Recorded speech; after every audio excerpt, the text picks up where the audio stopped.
Shalom Bapak Ibu Saudara yang dikasihi Tuhan. Seri pengajaran hari ini berjudul penyalipan. Berbicara penyalipan, dalam Alkitab ada dua jenis penyalipan yang dilakukan terhadap Tuhan Yesus.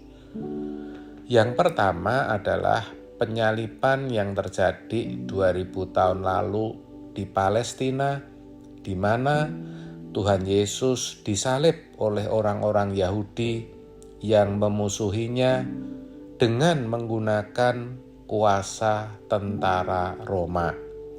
Penyalipan ini terjadi hanya sekali dan tidak diulang. Yang kedua adalah penyalipan yang dilakukan oleh orang Kristen yang tidak bersedia hidup di dalam kebenarannya, seperti dituliskan dalam Ibrani 6 ayat 4-6. Penyalipan ini bisa terjadi berulang-ulang dalam kehidupan orang-orang Kristen yang tidak mengasihi Tuhan. Dalam hal ini, orang kafir atau mereka yang memusuhi Tuhan Yesus tidak bisa lagi menyalibkan Tuhan Yesus, tetapi justru orang Kristen bisa menyalibkan Tuhan mereka. Ini kan ironi, saudara. Terkait akan hal ini, orang percaya selalu diperhadapkan kepada pilihan. Menyalibkan dagingnya sendiri, artinya menyalibkan kepentingannya sendiri, atau menyalibkan Tuhan Yesus. Galatia 5 ayat 24 mengatakan, barang siapa menjadi milik Kristus Yesus, ia telah menyalibkan daging dengan segala hawa nafsu dan keinginannya. Itulah sebabnya Tuhan Yesus juga berkata, barang siapa tidak memikul salibnya dan mengikut aku, ia tidak layak bagiku.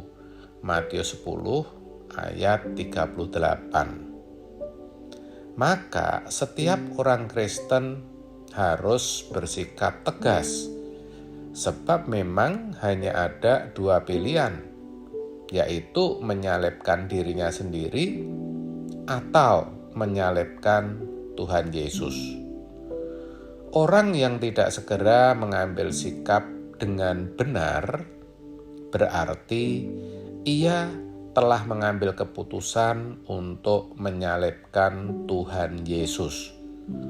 Mereka yang menyalibkan Tuhan Yesus yang kedua kali adalah orang Kristen yang mengikuti keinginannya sendiri dan tidak bersedia mencari kehendak Allah untuk dimengerti dengan sempurna dan melakukannya. Mereka adalah orang-orang yang disebut oleh Paulus hidup sebagai seteru salib Kristus. Tuhan mereka adalah perut mereka. Kemuliaan mereka ialah aib mereka. Pikiran mereka semata-mata tertuju kepada perkara duniawi. Filipi 3 ayat 18-19. Mereka merasa tidak perlu untuk melakukan apa yang direncanakan dan dikehendaki Allah dalam hidup mereka. Mereka adalah orang-orang yang mata hatinya sudah buta terhadap kebenaran, tidak bisa lagi mengerti kebenaran. Saudara, fakta menyalibkan Tuhan Yesus yang kedua kali ini terjadi atas kehidupan orang Kristen pada masa itu.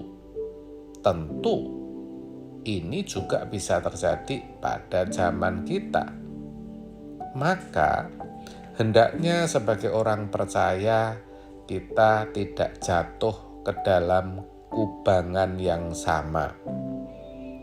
Jangan sampai kita menjadi seperti orang-orang Yahudi pada zaman Tuhan Yesus yang merasa masih membela Allah, padahal sesungguhnya justru memberontak dan merusak rencana dan pekerjaannya.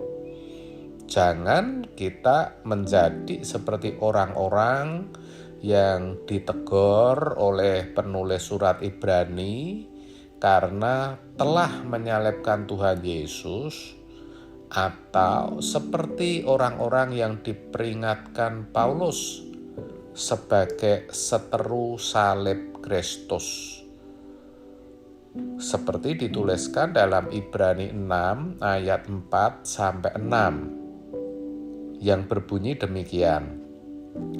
Sebab mereka yang pernah diterangi hatinya, yang pernah mengecap karunia surgawi, dan yang pernah mendapat bagian dalam Roh Kudus, dan yang mengecap firman yang baik dari Allah, dan karunia-karunia dunia yang akan datang, namun yang murtad lagi, tidak mungkin dibaharui sekali lagi sedemikian, hingga mereka bertobat, sebab mereka menyalibkan lagi anak Allah bagi diri mereka dan menghinanya di muka umum.